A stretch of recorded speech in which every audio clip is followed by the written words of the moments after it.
There's absolutely no better feeling than that first pop. That is the sweet sound of the magic of fermentation, letting you know that you just made a fizzy homemade soda. And the best part is, you know exactly what went into it. By the end of this video, you'll have the power to go out and ferment anything you want into soda. And it's all thanks to one key ingredient: Ginger. I'll show you the bare bones ingredients and stuff needed, as well as a bunch of experiments and tests I did to get near flawless results every time. So if you're as thirsty as I am watching this, then let's not waste any time and dive into how to make delicious ginger bug sodas.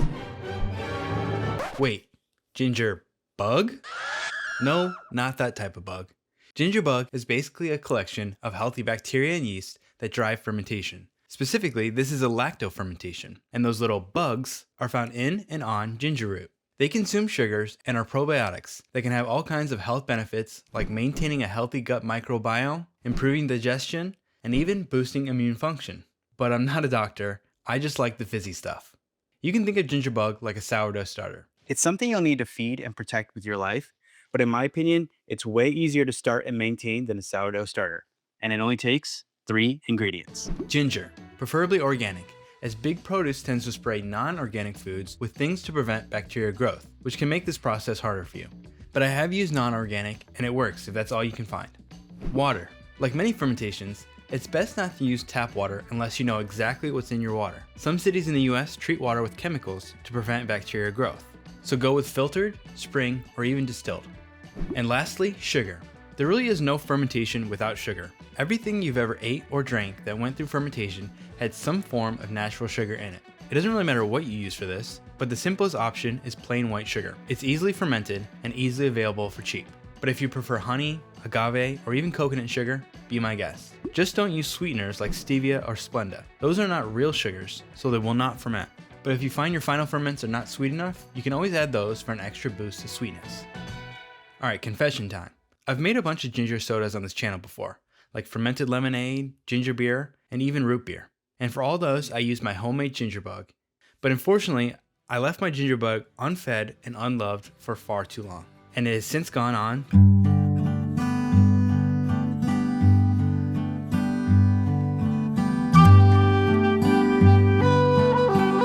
The good news is I get to start a new one with you. So let me show you how it's done.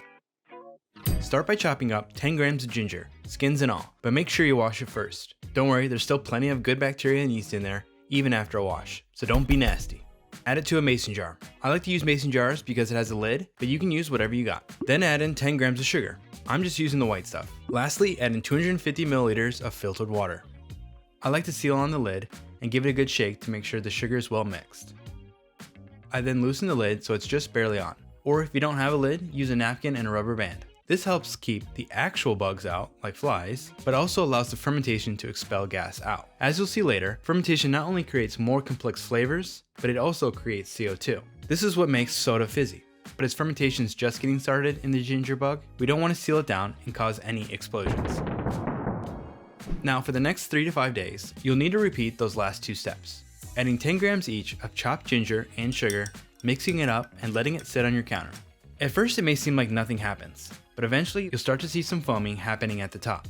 And when it looks very foamy, something like this, that's when you know your ginger bug is ready to start making soda.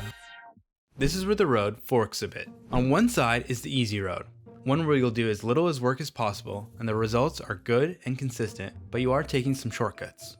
And then there's the harder road. It has more twists and turns, but the results are more refined and tweaked to your taste preference. And in the end, you're given a more natural final product.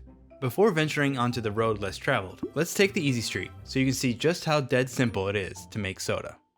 All it takes is some store-bought juice. Almost any juice will do, but for the best results, ideally you're using 100% juice, and it's free of preservatives. If you see words like sorbate, sulfite, or benzoate on your juice, it won't work.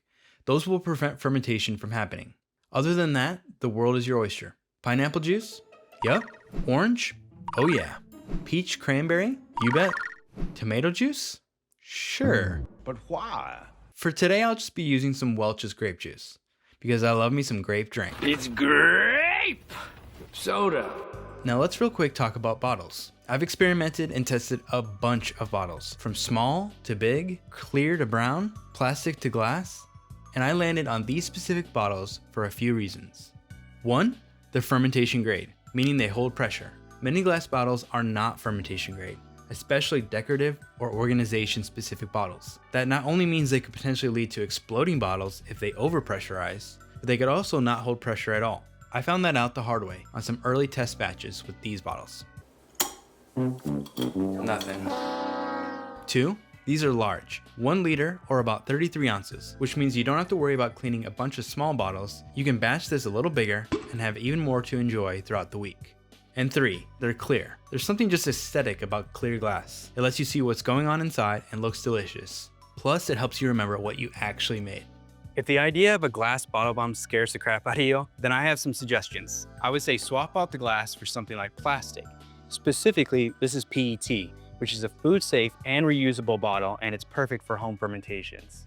I'll actually leave a link in the description for all my favorite bottles, glass or plastic, so you can make the right choice for you. All right, let's keep moving. Okay, with the bottles in hand, all you gotta do is add in some strained ginger bug. In these 1 liter bottles, I like to use about 100 milliliters of ginger bug. Lastly, fill up the rest with juice, leaving about a finger or two of headspace, and then seal it up.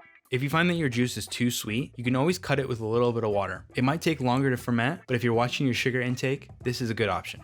Once your bottle is sealed, set it on the counter for 1 to 3 days, depending on the temperature of your room and the vigor of your ginger bug. At room temp, around 70 degrees Fahrenheit or 21 degrees Celsius, and using a ginger bug with good foaming activity like I showed before, 2 days should be perfect. The warmer your area is, the faster it might ferment.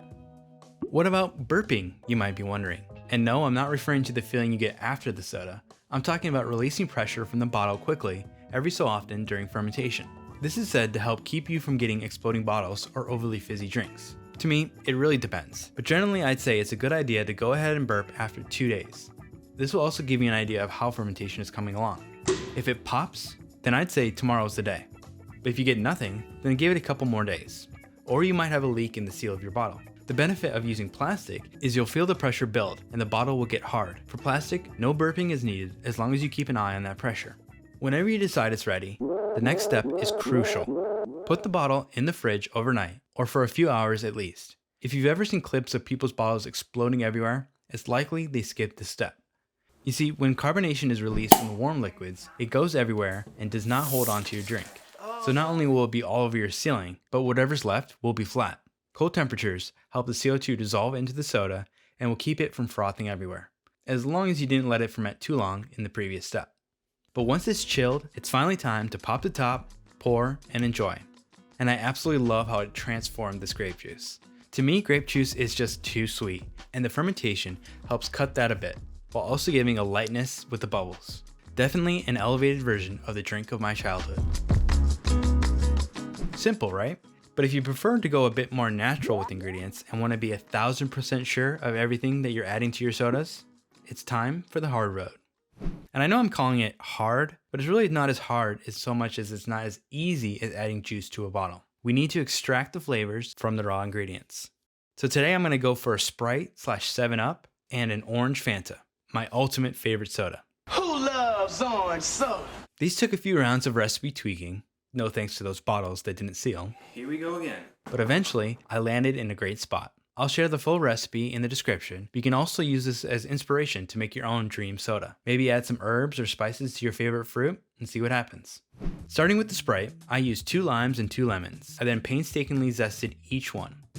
You can either use a paring knife if you got skills, or a rasp if you're like me.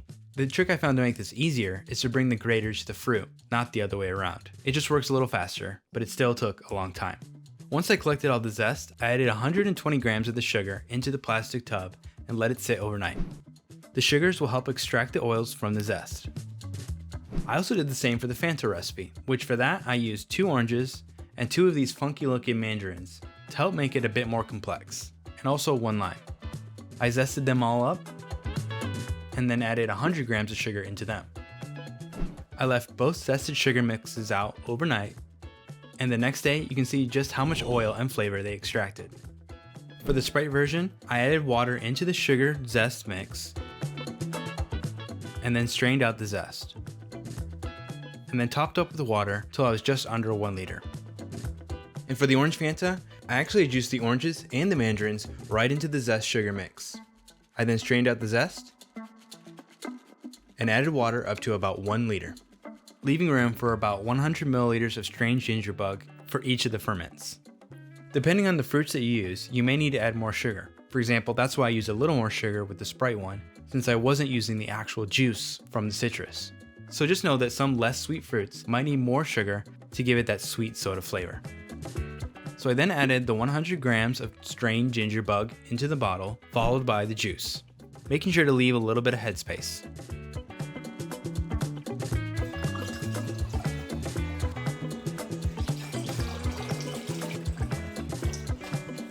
I then left them on the counter for about 4 to 5 days. These took a little bit longer than the straight juice. Finally, I chucked them into the fridge overnight, and the next day, it was time to enjoy. And here they are. And as you can see, I have been enjoying them. They are really good. You can see that they kind of separate a little bit. So you have to give them a slight shake to get them back to fully incorporated. And oh, if you can hear that, it's ready. So let's go ahead and give it a pour and taste it. First up, I'm going to do the Fanta. Let's hear if it gives a pop. Whoa, there we go. Nice. Okay, they didn't explode everywhere. That's good.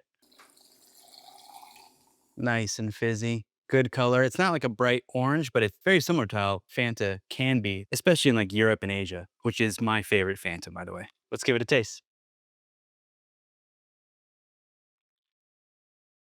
Oh, yeah.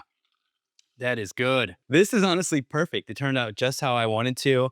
It's got the perfect amount of sweetness. It's got that nice fizziness, and the flavor is super bright and citrusy and definitely orange. I think this is one you absolutely have to give a try. All right, let's try the Sprite version next. Okay. Ooh, a little fizz, not as big as the other one.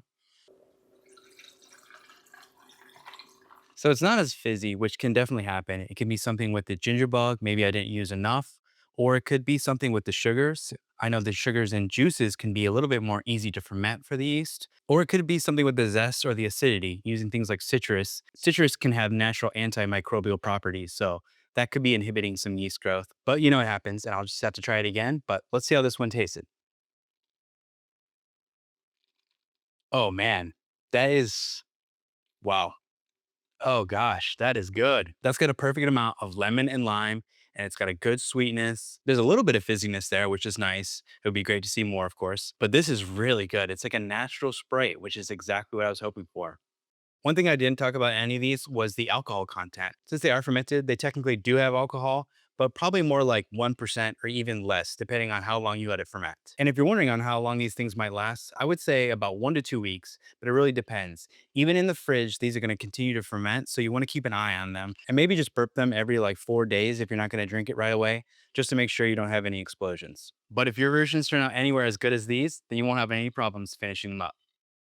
If you want to keep your ginger soda making going, you'll need to continue feeding your ginger bug and replenish the water when it gets low. If you have too much ginger in your ginger bug, you can always strain that out. Really, the liquid is where the magic is. And you can always take a break from feeding if you don't have plans to make any sodas in the coming days by putting it in the fridge. But I say just remember to take it out and feed it at least once every other week.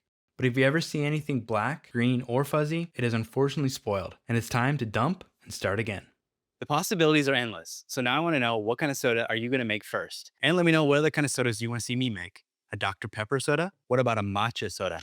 Let me know. But until then, I hope you enjoyed this soda making video.